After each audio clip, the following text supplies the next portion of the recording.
sabi mo parang hindi ka nagsisimula, parang hindi kami love to me ito. May Jerome na sinasabi, di ba? Parang nasa mood.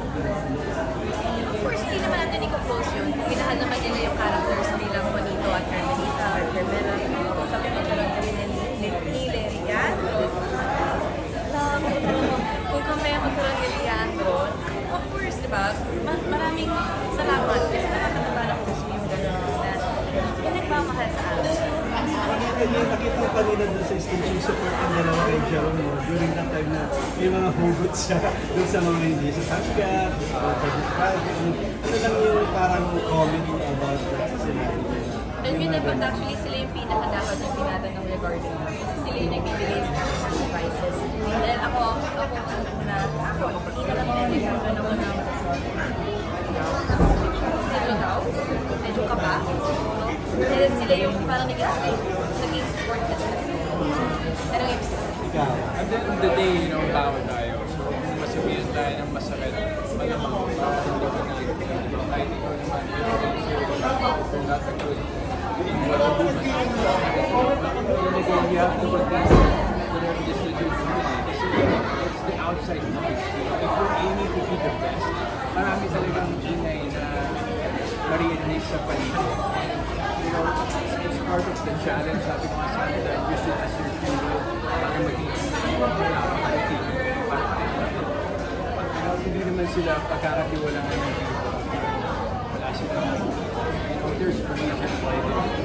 And as a leader of them, yung nakaka-inspire sila kasi kahit na maraming nagsasabi, maraming ingay, they try to be. Kaya ako sa Jerome, na may hugot kanina during that time. Diba? Yun lang yung pero na-offend ka, di ba? Doon sa mga sinasabi na gusto rin sa gano'n, hindi bagay. Yun na yung mas nakakasabi na hindi na ako na-offend. Kumbaga, na-meet lang. But, syempre, nababasa ko yung mga yun. Tinitake ko na lang siya as, okay, sentimento nila yun. Pero ako, mas nilalaan ko yung ano ko dun sa mga taong hindi nag-doubt. Kasi sa sarili ko, mas magda-doubt ako kapag wala na akong trabaho at hindi na ako nag-doubt dahil sa abilidad ko. So, follow-up lang doon sa question ni John kanina na hindi pa man nagsisimula yung series. May gano'n rin yung doubt ko na baka magka-developan. Yung mga gano'n ba? Ano naman yung sabi nyo dun sa sinasabi ng mga fans na, uy, bagay sila, not the Ronsin, not Oscar, parang Kevin. Maganda rin yung sinabi mo kanina. yes, hindi parang hindi ka gumawa ng project. Yes, hindi naman ako gumawa ng proyekto para maghanap ng love life, di ba? Nandito naman ako to work sa mga ka-veterans natin. Veteran na to, ilang years na in the industry. So, sa akin, ano lang siya, nakakatuwa na isipin na ang magaling ko yung mga kasama. Doon na tayo nag-focus. Okay naman kasi. Hindi ka ba na-develop sa ka-love team mo? Parang yung chance din. Hindi ko na gano'n. Siguro naman ikaw, hindi pa man naiintigan na sana bagay kayo, may ganyan, magkaroon ng Ang pasasalamat ko lang kay Boss Vic kasi yung mga bagay na hindi namin nakikita, nakatulad ng sabi ko, una nagulat ako. Tama ba to? Ako. May nakita sila. More than dun sa looks namin, bagay to, dun sa abilidad namin para gawin yun. And kung yung nakikita ng mga tao, din-appreciate namin. Gusto nila what's good for us. Sa kanila yun. Pero syempre, kung iniisip nila, mga pribadong buhay naman namin sa labi. Siguro may kanya-kanya kaming rason kung bakit namin tinuloy ang proyekto na to. Patuloy nga sabi niya, hindi naman kami pumapasok sa trabaho para ay yes. Nandito tayo para magbigay buhay dun sa storya, nandito tayo para gampanan yung trabaho, at nandito tayo para pasehin yung mga manunod. Last na lang only, hindi namin napanood o nabasa to, pero yung mga abangan din mo mga, I don't know, makaluma may mga infinite scene din ba? May mga kissing scene ba? Sa sikreto yun, kailangan nila abangan. Kailangan nila abangan yung mga, actually hindi nga babawas kasi wala naman binawas sa libro, hindi may dagdag. So, papapapres ba si Joseph Margo dito din? So, kaya naghahandaan eh. Kasi invited ko. Hello everyone, i-invite lang po namin kayo manood na. I love you since 89. Malapit na po yan this September 6. only on Vivo.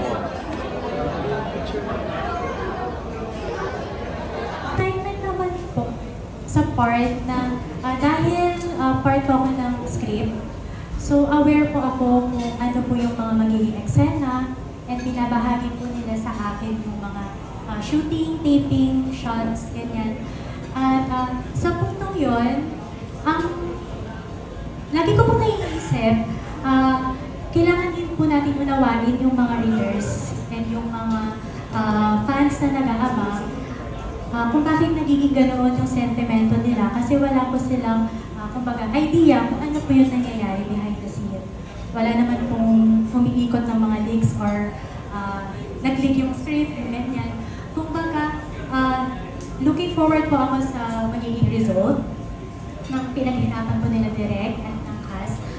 Dahil tiwala din naman po ako na ginagawa po nila lahat.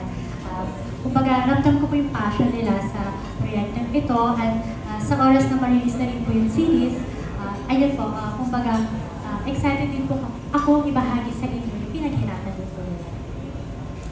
Direct. Ngayon yung muling araw material ay may lalim pero may accessibility. So, ganun ang ginamit namin. Tapos, yung being true to the original material doesn't mean merely sticking to it. It means sticking to it and translating it into visual terms.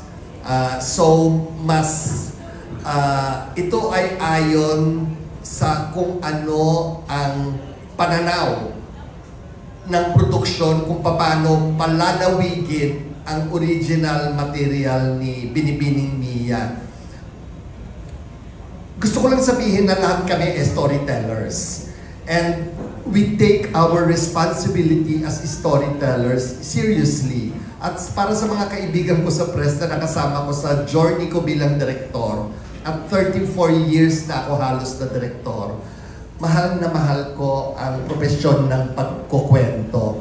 At ang pagkukwento namin, ito ay isang tribute hindi lamang sa material, hindi lamang sa mga artista o sa pagka-Pilipino natin, kundi ito yung para sa lahat ng mga manonood.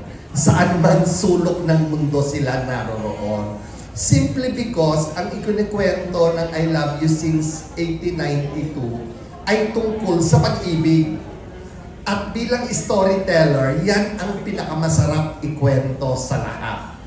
The different shades and different colors and the different emotions from joy to pain and from pain to joy about love. So everything that is surrounding this show within the project and outside of the project, lagi ko sinasabi sa kanila, at the end of the day, ang tanging commitment natin is to tell a good story. At pag hindi tayo kumalas doon, at nagkukwento tayo ng mula sa puso, never tayong magkakamali. Okay, thank you.